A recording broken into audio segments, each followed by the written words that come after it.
3 years of looking at this issue, we can pretty well concede that we will definitely have mercury, arsenic, lead, sulfuric acid, asbestos, ultrafine particles. All of those contaminants will be present to some degree. Some will be in the water, most of them. Some will be in the air. I don't know if any of you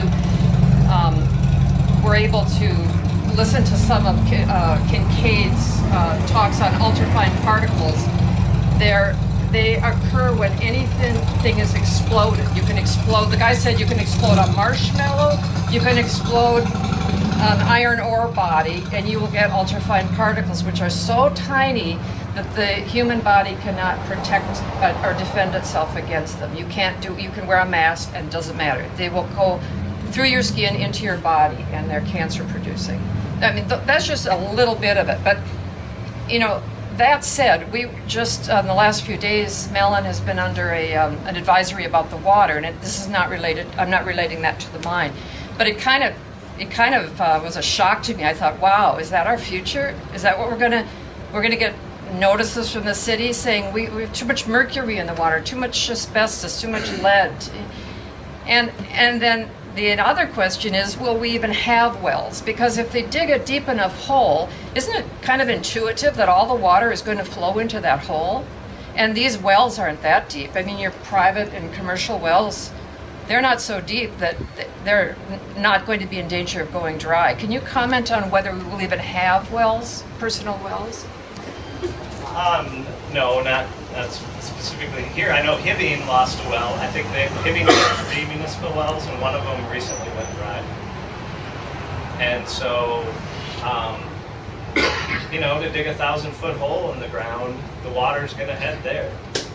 So they call it Conant Depression. And it's, as Mike was saying earlier, you dig on the beach, you dig in the sand, it fills with water, and that's what's going to happen here. The top of that ridge is about 1,750 feet, and there's water coming out of the top. It's wet at the top, and many of us here have hiked that ridge. We've gone from one side to the other. We've been up and down until it became a forbidden zone, and so we can't go up there without risk of the militia coming after us. But we've seen it, and it's really kind of weird because you go up and up and up and up and up, and you keep going, and you get to the top, and there's water coming out.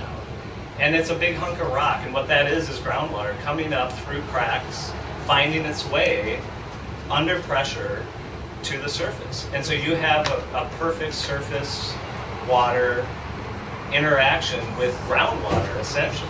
So from the very first bucketfuls that come off the top of that ridge, they are going to be pumping water. And they will do that for 40 years. Is Hurley in the watershed that will be affected? No. Well, a curiosity, we were talking about this over in Mercer, curiosity is when you think of how unbelievably water rich we are right now, and all the swamps, all the streams, creeks, like Pete said, you get up on top of the Tyler Forks up there, it literally is like the water is bubbling out of the earth. And looking into the crystal ball, GTAC is planning on buying how many million gallons of water from Ironwood, Michigan? So 1.5 million gallons, all right? So it begs the question of, with this place being so water rich, with water everywhere you can shake a stick, why is GTAC already posturing and looking to buy millions of gallons from Ironwood, Michigan? Could it be that the very thing we're worried about, you know, that those groundwater aquifers and everything like that are completely compromised, and there is no water to be had, you know, in this particular region right here? I don't want to say that as a scare tactic, other than to put forward that notion of, has anyone thought about the rationale and why GTAC's going all the way over to Ironwood, Michigan for a water pipeline? And here's another thought, though. You also want them to pipe that crap back to Ironwood, Michigan. And I mean, they're gonna. You know, we don't want the contaminated water here.